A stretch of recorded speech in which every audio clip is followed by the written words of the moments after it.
Bueno, muy buenas noches. En el día de hoy damos inicio a las jornadas de educación continua de la Asociación Colombiana de Nefrología, las cuales preveemos que deben seguir la misma dinámica del año pasado. En el día de hoy el tema es un tema apasionante, es acerca de la nefropatía por IgA. La charla la dictará el doctor Andrés Cadena Bonfanti. El doctor Cadena es nefrólogo, médico en pregrado de la Universidad CES, es internista y nefrólogo de la Universidad de Texas y es magíster en salud pública de la Universidad del Norte. Estamos ansiosos por degustar la presentación que va a hacer el doctor Cadena. A todos una bienvenida a estos eventos y le cedo el espacio al doctor Cadena para la discusión del tema. Al final, como siempre, las preguntas en el chat las pueden ir dejando y al final tratamos de que haya un espacio para resolverlas. A todos los que se están conectando, mil gracias por su participación y en especial al doctor Cadena, quien es el que nos va a actualizar sobre el tema. Mil gracias, doctor Cadena.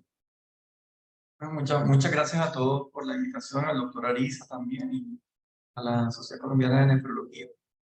Vamos a hacer una breve presentación el día de hoy sobre nefropatía por inmunoglobulina A.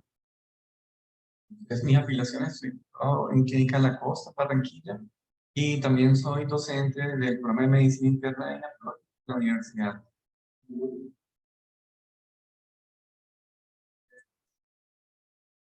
Vamos a hablar un poco en la presentación sobre la historia, definición, epidemiología, patogénesis, diagnóstico, estratificación, tratamiento y todo lo que hay en investigación actualmente.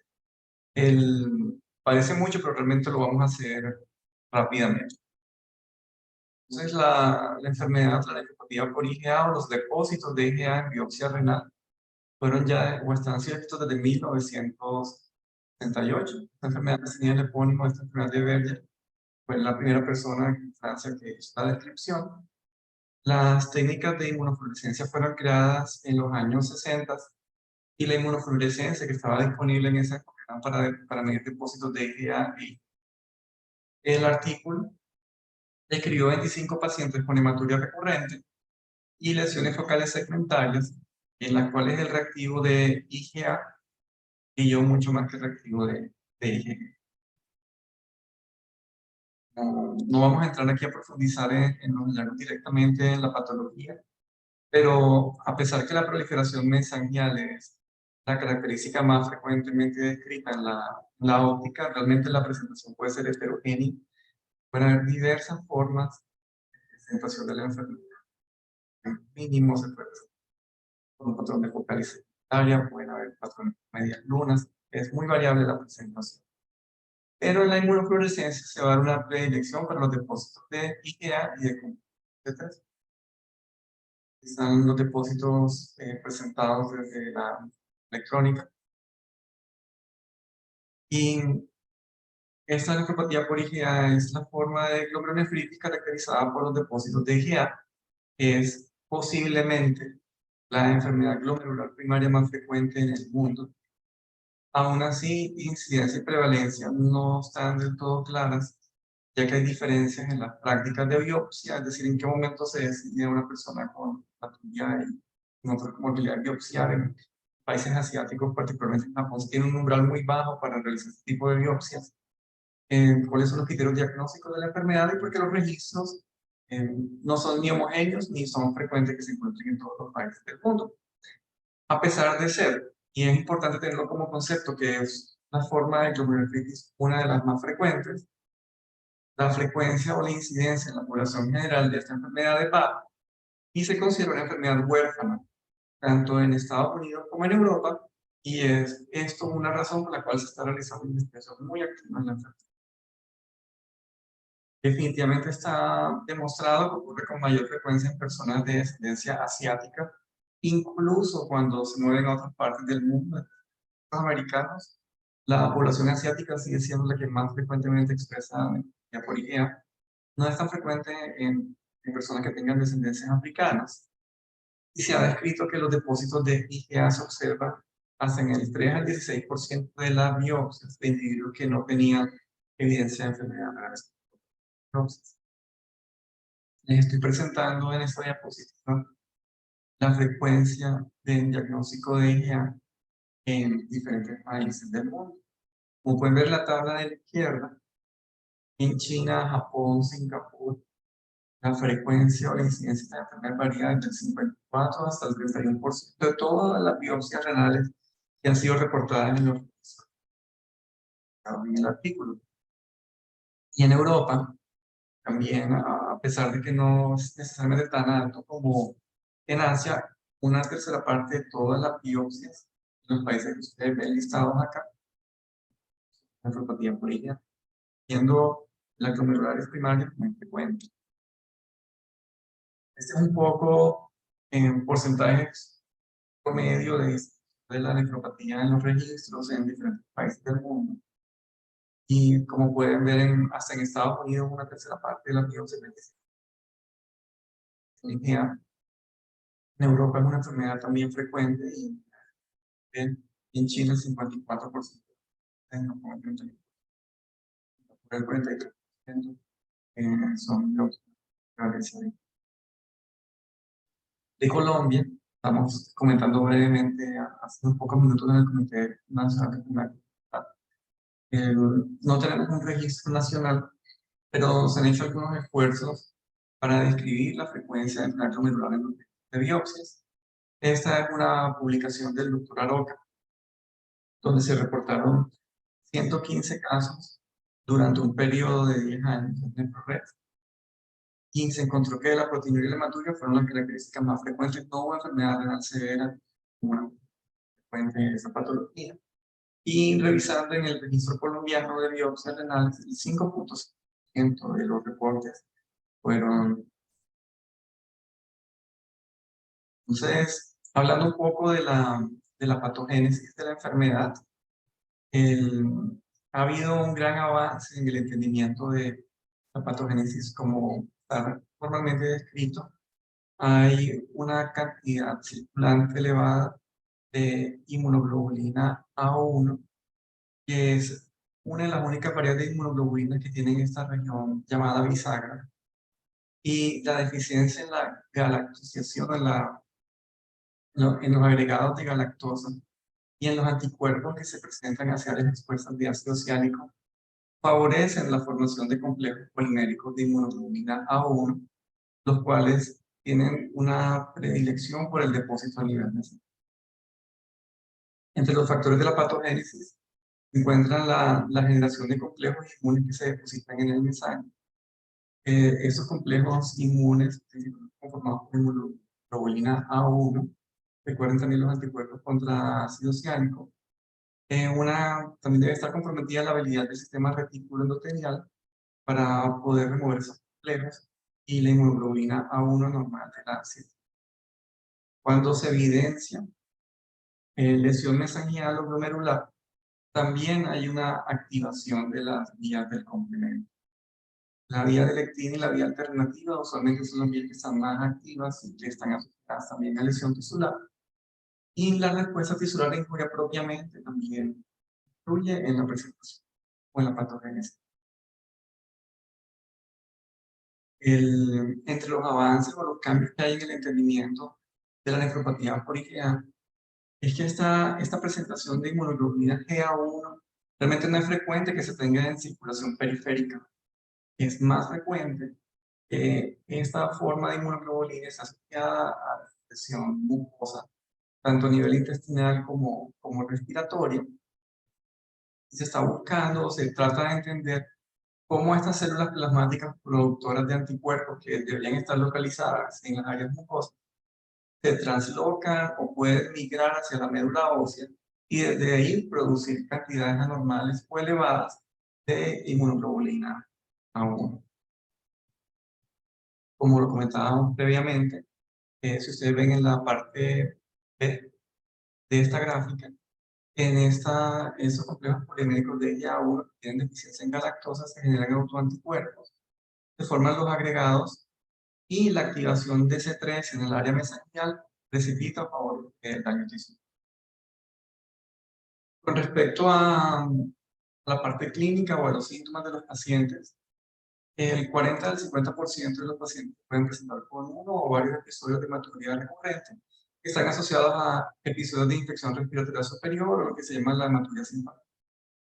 Pero también hay una presentación con hematuria microscópica en el 30 al 40% de los casos, que si no se tiene un dato de parcial de orina, es difícil o imposible llegar al diagnóstico.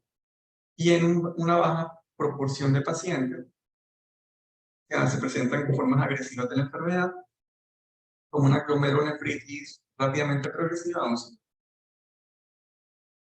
Hay asociaciones clínicas clásicas a depósitos de IgA. Para tener en cuenta, esto también aparece descrito en las guías. Pero los pacientes que tengan cirrosis y otras formas de enfermedad hepática crónica, la enteropatía por gluten, la infección por VIH, los patrones de enfermedad de cambios mínimos membranosa y vasculitis, pueden también tener depósitos de IgA y se consideran formas secundarias. El diagnóstico de IgA en este momento no tenemos, a pesar de que podemos tener una sospecha clínica, la nefropatía por IgA solamente se puede diagnosticar por renal. Desafortunadamente no tenemos otros biomarcadores, posiblemente en el futuro esto pueda cambiar, pero la biopsia sigue siendo el único método de diagnóstico definitivo. En patología se encuentra el score NEST-C, donde se describe a manera de pronóstico los hallazgos mesangiales, el grado de hipercelularidad endocapilar, la esclerosis segmentaria, el grado de compromiso de fibrosis intersticial y atrofia tubular, y si tienen o no medias lunas.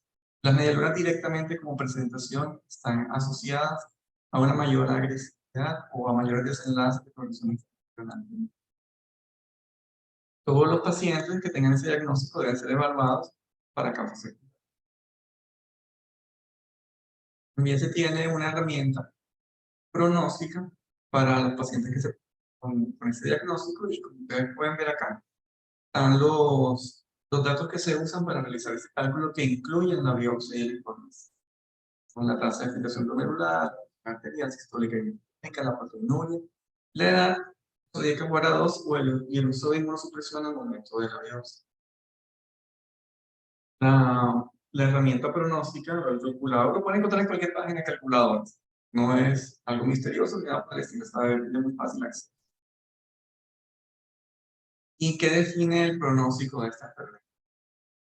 La proteinuria menor a 500 miligramos por día está asociado a un bajo riesgo de progresión, y la proteinuria mayor a 1 gramo o una creatinina elevada al momento de la presentación está asociado con un 15 o un 25% de progresión a enfermedad renal a los 10 años y un 20 a 30% de progresión a enfermedad renal terminal a 20 años. Y sobre esto quiero hacer una anotación que he vivido personalmente en mi práctica de nefrología en los últimos 10 años, y es que no es tan frecuente, por lo menos en nuestra región, recibir pacientes que tengan nefropatía, diagnóstico de nefropatía por IgA, con ese grado de proteinuria mayor a 1 gramo que definimos negativo. Realmente aquí internamente en Clínica La Costa, con el grupo de investigación, estamos tratando de ver si hemos tenido dificultades con el diagnóstico o realmente no hay una presentación menos agresiva de la enfermedad. Pero no es frecuente o que tengamos pacientes con hallazgos de mal pronóstico en nuestra práctica. Las recomendaciones que fueron publicadas por CADIGO en el año 2021, vamos a discutir a continuación. Incluso de momento que fueron publicadas esas guías, ya podemos decir que hay algunas actualizaciones. Entonces, en lo que fue publicado, comenta el manejo de soporte, la evaluación del riesgo cardiovascular, la educación en el estilo de vida saludable, dejar de fumar, controlar el peso, realizar actividades de ejercicio regulares. Entre las intervenciones de dieta, la restricción dietaria de sodio es la única intervención recomendada. Y algunas formas variantes de IgA podrían requerir tratamiento. Lo que están viendo acá es la guía de evaluación de pacientes y de tratamiento de enfoque para el diagnóstico con glomerulonefritis crónica dominante. Como ustedes pueden ver, lo primero es descartar causas secundarias. Cuando estas causas secundarias son descartadas, el paciente queda con un diagnóstico de nefropatía polígea idiopática. Usa el score MED-C de la biopsia renal y hace una certificación del riesgo del paciente. Miren, otra cosa interesante y que siempre nos ha gustado mucho de esa guía es que recomiendan que el paciente sea incluido en un registro de pacientes. El ejercicio del registro de pacientes lo hemos venido realizando ya años con ligado acá en Barranquilla. Y tenemos ya 10 años de registro de biopsia, donde nuestra patología más frecuente es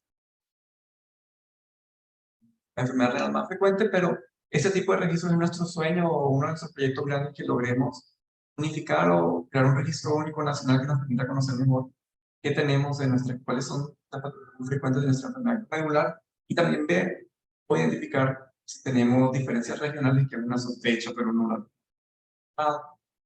Una vez que se tenga el paciente en un registro de enfermedad, miren las recomendaciones: manejo de presión arterial, dosis máximas toleradas ya sea de IECAS o de antagonistas de los receptores de angiotensina, que tengamos modificación del estilo de vida y que tengamos una evaluación y un manejo del riesgo cardiovascular de estos pacientes.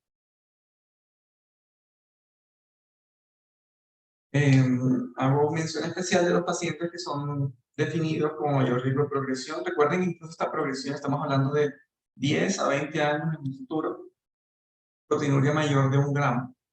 Y los pacientes que tengan este nivel de proteinuria y han recibido tratamiento de soporte que diría que a 2 por más de 3 meses continúan con este grado de proteinuria, la recomendación actual de la guía es que participen en un estudio clínico, considerar la inmunosupresión. Y en este momento, desafortunadamente, no tenemos información a largo plazo sobre la eficacia de estas intervenciones. Trayendo directamente, como está escrito en la guía, en la proteinuria mayor de 1 gramo por día, a pesar de 3 meses de terapia óptima de soporte, que es lo que está descrito acá, se recomienda que el paciente entre en un estudio clínico y la tasa de filtración es menor de 30 o mayor de 30, sino una división, ya que menor de 30 se recomienda es cuidado de soporte máximo. Si es mayor de 30, pues discutir el riesgo-beneficio del perfil de usar glucocorticoides en estos pacientes. Y poblaciones específicas, se recomienda la amigdalectomía en los japoneses y el uso de miclofenato mofetil como un agente ahorrador de corticosteroides en la población china. La amigdalectomía era una recomendación hace muchos años atrás, una recomendación primera junto con el aceite de pescado. En ambos hay evidencia que se considera contradictoria, algunos resultados son positivos, otros son negativos y otros no, realmente están en la mitad, por lo cual han bajado la importancia como recomendación en la terapia. Esto es un cuadrito que resume algunos de los estudios que se han realizado en administración de corticosteroides para pacientes que tengan diagnóstico de linfopatía con riesgo de progresión. El estudio más reciente, bueno, el testing que fue ya publicado el año pasado, mostró que había protección y mejor desenlace en pacientes que recibían metilprednisolona oral a la dosis que ustedes están viendo acá en la tabla, por una duración de 2 meses y posteriormente una titulación hacia la disminución y suspensión de los medicamentos por 6 años. Entonces, como también les comentaba hace poco, no tenemos resultados de duración o de efecto de los corticosteroides en esta enfermedad a más de 3 o 4 años. Igual la información se está ampliando. Ya para el testing hay un estudio de mucha mayor cantidad de pacientes actualmente en curso. Hago mención también de la budesonida empírica, cuyo efecto de liberación de corticosteroides directamente. Eso bajo la presunción que las células plasmáticas o la modulación de estas células a nivel intestinal también pueden tener un efecto importante en la actividad. Todos los tiempos de tratamiento han sido cortos y todavía no tenemos información de día que efecto. También se han publicado estudios. Este es un estudio retrospectivo, esto no fue un estudio de intervención como tal, pero se observó que los pacientes con nefropatía no se beneficiaron de inmunosupresión adicional cuando se hizo por encima de las medidas de cuidado. Pero ese tipo de estudios no carecen del poder y tiene muchos factores que pueden conducir a sesgo para la interpretación del informe. Los datos no fueron colectados. Entonces, bueno, hablando de los estudios clínicos en nefropatía por IgA, hay nuevos medicamentos en investigación. Realmente, ante la definición de la patogénesis, donde puede la movilidad estar comprometida, la actividad del linfocito B, la activación del complemento y el daño celular local, se han generado toda una serie de propuestas terapéuticas para esta enfermedad. ¿Cuáles son los retos? El seguimiento a largo plazo, la heterogeneidad de la enfermedad, más de diferente presentación y severidad que tiene. Otro grandísimo reto son que hay pocos pacientes y que algunos estudios piden o consideran realizar una rebiopsia, no todos los pacientes o participantes interesados en una rebiopsia, particularmente si están evaluando favorable. Esta gráfica que ustedes están viendo aquí en este momento describe todos puntos posibles de intervención farmacológica o terapéutica para esta enfermedad. Entonces va desde la mucosa intestinal hasta la actividad de las células plasmáticas, activación del complemento y directamente en huella renal con los niveles de la iosinquinasa del vaso. Muchos lugares donde se puede tener una intervención terapéutica para la enfermedad y con una gran cantidad de componentes, como ustedes pueden ver. Cada cuadro azul es un mecanismo de acción sobre el cual se puede ejercer algún tipo o se busca ejercer un efecto terapéutico. Los medicamentos que se encuentran en estudio, budesonida, trasplante de microbiota, los que tienen efectos en el linfocito B, tamatinib, atazicep, decidimos el B649, la hidroxitinona, con sus respectivas propuestas de mecanismos de acción. Toda una variedad de inhibidores del complemento. Ahora hay una nueva familia de inhibidores del complemento que son de administración oral, que están en estudio, no se requieren infusiones periódicas, sino que el paciente toma el medicamento como una pastilla, y eso también está siendo estudiado. Pueden ver todo lo que se tiene aquí de propuesta. Y moduladores no inmunes, como el esparsentan y la trasentan, que son también, tienen función antagonista del receptor de nucleina A. Tienen varios estudios, no solamente para esta enfermedad, pero para muchas enfermedades renales. Entonces está buscando que ese tipo de moduladores no inmunes puedan unir su eficacia en comparación con la 2. Nada más.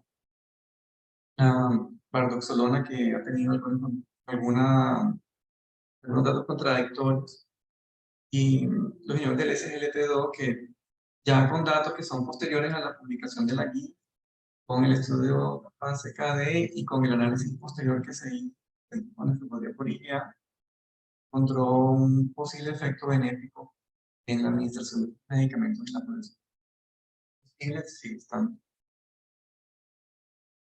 Acá en Clínica La Costa en Barranquilla, que es mi lugar de trabajo, junto con el doctor Gustavo Aroca, estamos en estudios activos en nefropatía por IgA, y en Colombia hay todos formas en el país también están participando activamente en este tipo de proyectos. Estamos buscando pacientes que tengan el diagnóstico comprobado por biopsia en nefropatía por IgA y una proteinuria mayor a 1 gramo en terapia de soporte óptimo, y están en ese momento con esas características y los pacientes no están controlados mayor de 1 gramo. Tenemos un estudio con atrasentan, que es antagonista de la nucleina, para medir el efecto en la progresión renal, y también actualmente tenemos activo un estudio con itacopan, que es un inhibidor oral del factor D del complemento. Se está midiendo para ambos el efecto penuria y en la tasa glomerular, y estamos en la búsqueda de estos pacientes, los cuales han sido muy difíciles de encontrar. Hemos tenido muy pocos pacientes que han calificado muchas gracias a todos por la participación y por acompañarnos en esta presentación.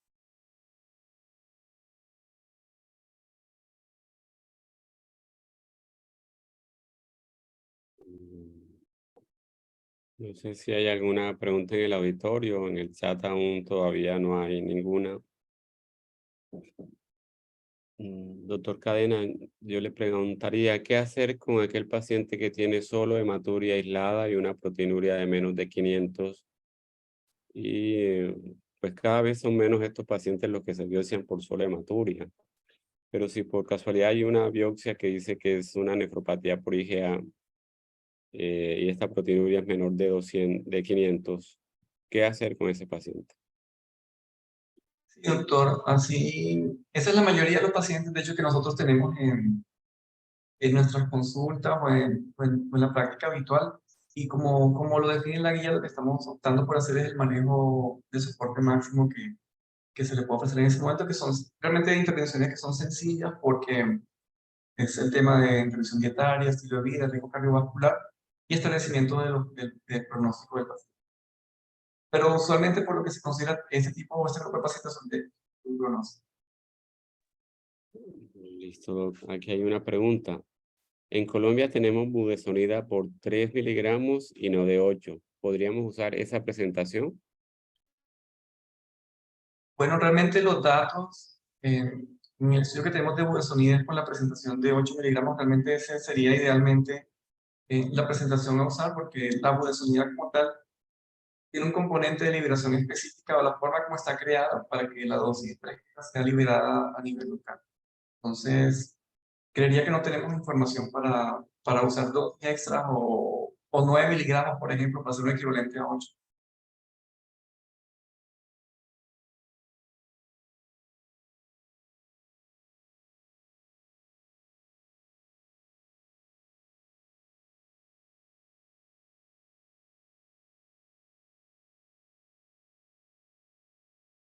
Clarisa, creo que se le fue la Bueno, voz. sí, me quedé sin el micrófono. Que la experiencia de micofenolato en China ha sido buena. ¿Podría ser una alternativa en pacientes con proteinuria? Bueno, el micofenolato también está descrito en la guía. La experiencia sí es, en estudios publicados en China ha sido positiva. La recomendación actual de la guía en caso de considerarse micofenolato es que se use como un agente para disminuir los efectos secundarios de corticosteroides en pacientes que tengan susceptibilidad a efectos secundarios. Entonces no es una guía, no es una razón definitiva, pero si en la evaluación clínica de los pacientes se considera que los pacientes obesos con hipertensión de déficit de control, que tienen una glicemia mal controlada, etcétera, que de pronto añadir corticosteroides puede dar retos extra en el manejo del paciente, es razonable usar micofenolato. Ok. Otra pregunta es si el estudio sigue abierto, se refiere al estudio, a la investigación que usted proponía. Sí, ¿Podría- ambos Ujú. estudios están abiertos para pacientes que tengan diagnóstico por biopsia nefropatía por IgA y que tengan una proteinuria mayor de 1 gramo en terapia óptima médica. Que si desde otras ciudades pueden participar, creo que también, ¿no? Sí se podría. Sí, si el estudio no se está llevando en la ciudad donde está el paciente, el estudio pudiera cubrir todo el transporte y el hospedaje de los pacientes para participar.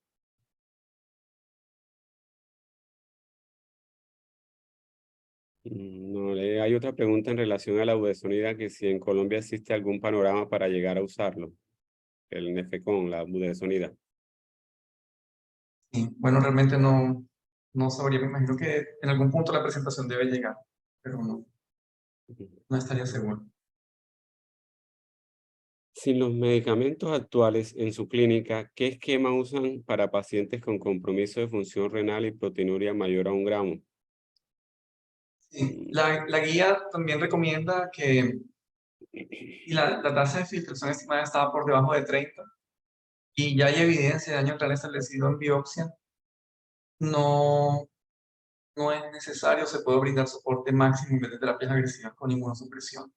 Pero la enfermedad tiene zonas grises.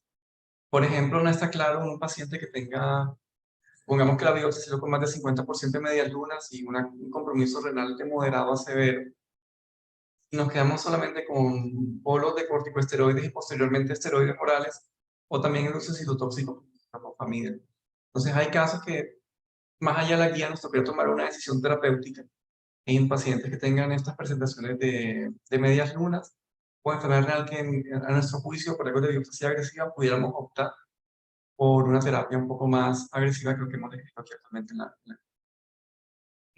Solo para hacer un comentario ahí, en esos casos en que las intervenciones no tienen una eficacia probada, siempre uno debiera anotar en la historia que es un modelo de decisiones compartidas con el paciente para que se entienda que no es solo decisión del médico, sino una decisión de común acuerdo. Es un comentario de bioética nomás, doctor Cadena, perdón. Pero claro, todo de quedar completamente documentado en ese tipo de casos donde hay una decisión que está más allá de la clínica. Es correcto, sí. ¿Tiene algún dato o experiencia sobre el uso de plasmaféresis cuando la IgA se comporta como vasculitis y hay además compromiso pulmonar como hemorragia? Bueno, localmente nosotros no hemos tenido la oportunidad de tener un caso así, pero creo que sería un gran reto tratarlo, hasta que no llegara a ese tipo de casos. Pero no hemos tenido experiencia con un caso tan severo. Creo que sí. Bueno, aquí hay un estudiante, un doctor, que se está proponiendo para participar en su investigación, doc, porque él parece que es un paciente con nefropatía por IgA. Luego compartimos el número del doctor Cadena o nos llama y creo que no habría ningún inconveniente. Los estudios con atrasentan evidencian mayor riesgo de falla cardíaca. ¿Cómo están seleccionando los pacientes para evitar esta complicación? Sí, en los criterios de selección de estudio particularmente, es un criterio llamado de exclusión que no permite participar pacientes que tengan diagnóstico de insuficiencia cardíaca. De hecho, esos pacientes, es muy buena pregunta, no participan del estudio. Se incluyen, sí, señor. ¿Qué experiencia tienen con los antimaláricos? Bueno, nosotros muy poco, pero es por la misma razón, porque ese tipo de pacientes severos no son tan habituales en nuestra práctica clínica, pero en nuestro grupo aquí actualmente no tenemos pacientes con IgA y proteinuria mayor de un gramo con antimalaria. Ok. Em, el efecto, bueno, teniendo en cuenta el efecto inflamatorio de las proteínas, ¿tendría cabida en el tratamiento no inmunológico los inhibidores del receptor de mineralocorticoides como la finerenona? Bueno, yo creo que en ese momento es difícil de saber, pero así como se ha hecho con los SGLT2, habrá que ver cuando tengamos más información sobre finerenone, que es sumado para pacientes con otros grados de enfermedad renal. ¿Hay alguna información que pueda ser extrapolable hacia nuestra población? Pero en este momento no tenemos.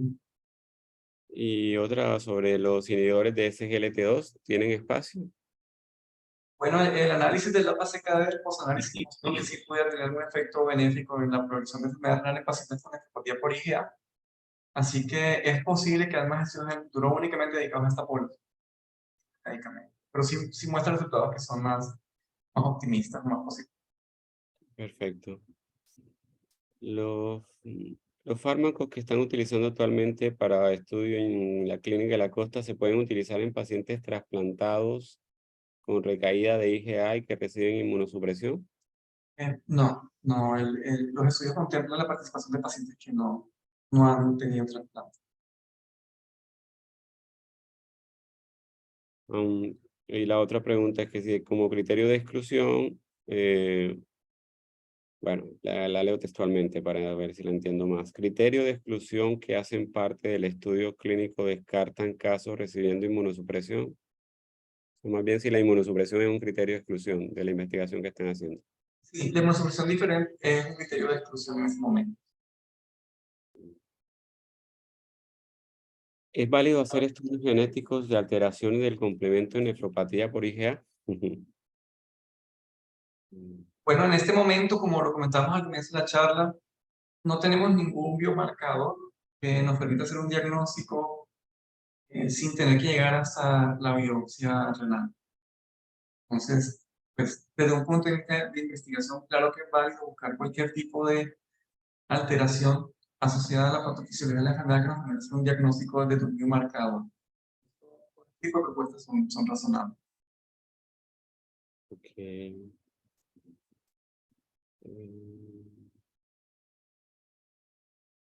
¿Podría comentar sobre la biopsia renal en IgA?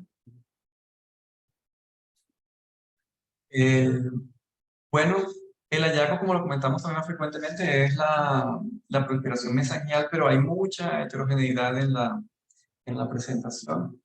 Los depósitos de IgA es en la inmunofluorescencia una de las claves para hacer el diagnóstico. Y además de todo esto, pues puede hacer la microscopía electrónica, pero la decisión para hacer la biopsia realmente dependería de la presentación clínica del paciente. Ok. Listo, creo que hemos resuelto todas las preguntas. ¿Tiene algún sentido ofrecer omega 3? El aceite de pescado era considerado como una de las terapias de elección para la enfermedad. Entre los efectos adversos que da la medicación, el primero es la sensación de sabor a pescado y da mucha distensión abdominal y sensación de eructo. Puede tener algún efecto benéfico también en temas de perfil lipídico, pero en este momento no hay información que ponga ese medicamento como una terapia efectiva de primera línea. No necesariamente tiene que ser algo que puede usar. Ujú. Una cosita, Paula, el doctor Orozco quiere comentarnos algo desde el punto de vista de la patología. Doctor Orozco, ¿puede levantar la mano para que Paula lo identifique? Y desbloqueamos el micrófono de él. Un momentico nomás, a ver.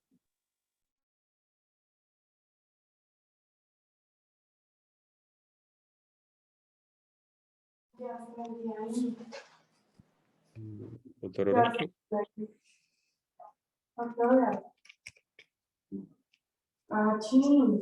Oye, ¿me hacen silencio un momentico? Doctor Orozco, lo estamos escuchando. Ah, bueno, ¿me están escuchando? Sí. Sí, señor. Ah, bueno, gracias. Qué pena. No, básicamente, pues gracias, la presentación excelente. Solo quería hacer un pequeño comentario con respecto a la biopsia renal y la clasificación de la nefropatía por IgA. Esta definitivamente ha evolucionado en los últimos años, como ustedes pues saben. Es muy importante ceñirse a esa clasificación MES y adicionarle la C de las crecencias, ya que como ustedes vieron, pues para ustedes es muy importante el hecho de que exista o no exista proliferación extracapilar. Entonces, ese fue el último, digamos, parámetro acuñado a la clasificación. Eso por un lado. Por otro lado, con respecto a lo que el doctor Cadena comentó sobre la participación del complemento, también es uno de los últimos aportes que se ha hecho en este tema de la investigación sobre la etiología de la IgA y la participación del complemento, en el sentido de que la biopsia puede ayudar en qué forma. Tengo inmunopositividad para IgA en el mesangio, como ya lo describieron, perfecto, eso hace diagnóstico. Pero resulta que aquellas biopsias que además tienen C3 tienen una, digamos, mayor tendencia a que el complemento esté participando más activamente. Y no solo eso, sino el C4D se ha vuelto también un marcador muy importante que a nivel todavía experimental, digamos, se están sometiendo estos pacientes con positividad para C4D y C3 para ser tratados con bloqueadores del complemento, que pues digamos es la tendencia actual, digamos, en la terapia, como ya muy bien el doctor Cadena nos lo explicó. Básicamente, pues quería hacer ese aporte al futuro, digamos, desde el punto de vista de diagnóstico histopatológico con respecto a la participación del complemento y su evidencia en la biopsia. Muchas gracias. Listo. Muy gentil, Doc. Listo, Doc. Estoy, bueno, contento y antes un comentario.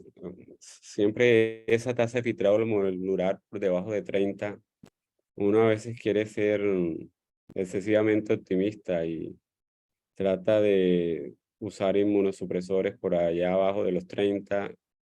Trata de hacer cosa curiosa. La guía dice sea más radical en el manejo conservador o antiproteinúrico, pero ahí cada vez se limita uno mucho porque las herramientas farmacológicas que se pueden usar por debajo de los 30, pues cada vez se reducen o se asocian con más complicaciones. pero el llamado que se hace es que seamos también prudentes y midamos las intervenciones que vamos a hacer si la patología está muy avanzada. Y era lo que quería resaltar, si la patología está muy avanzada es mejor planear un aterrizaje con pérdida progresiva de la función renal que exponer al paciente a una inmunosupresión que puede ser mucho más peligrosa. Creo que usted está de acuerdo, ¿cierto, doctor? Así es, doctor. Y de hecho el estudio testing, el que usó metilprednisolona versus placebo, encontró una incidencia significativa de infecciones severas en los pacientes que recibieron esteroides. Entonces, parte de la conclusión de ese estudio es si se va a usar inmunosupresión, realmente hay que tener que sea en el mejor interés del paciente. Y puede que ya con función renal ya limitada, estemos esperando al paciente más efectos secundarios que realmente beneficio terapéutico. Listo. Bueno, doctor Cadena, yo estoy muy contento porque el tema era solo nefrológico. Algunos temas se desbordan hasta la medicina interna y atraen internistas. Hoy llegaron más de 130 personas. Quiere decir que los vientos son renovadores, es decir, hay cada vez más gente interesada en la enfermedad glomerular y eso agrada. No solo de nefrólogos, sino incluso de médicos y de estudiantes. Doctor Cadena, en nombre de la Asociación Colombiana de Nefrología, agradecerle por su magistral presentación. Ojalá no sea la última, obviamente, pero queremos que nos colabore por allá después en el otro semestre con algo más de enfermedad glomerular. Muchas gracias a todos los que participaron. En 15 días trataremos un tema un poquito controversial, que es el manejo conservador de la enfermedad renal crónica estadio 5 en el anciano, y esperamos contar con una audiencia similar. Doctor Cadenas, de nuevo mil gracias en nombre de toda la Asociación Colombiana y buenas noches a todos los que nos acompañaron. Mil gracias a ustedes también. Chao. Hasta luego, buenas noches, gracias a todos.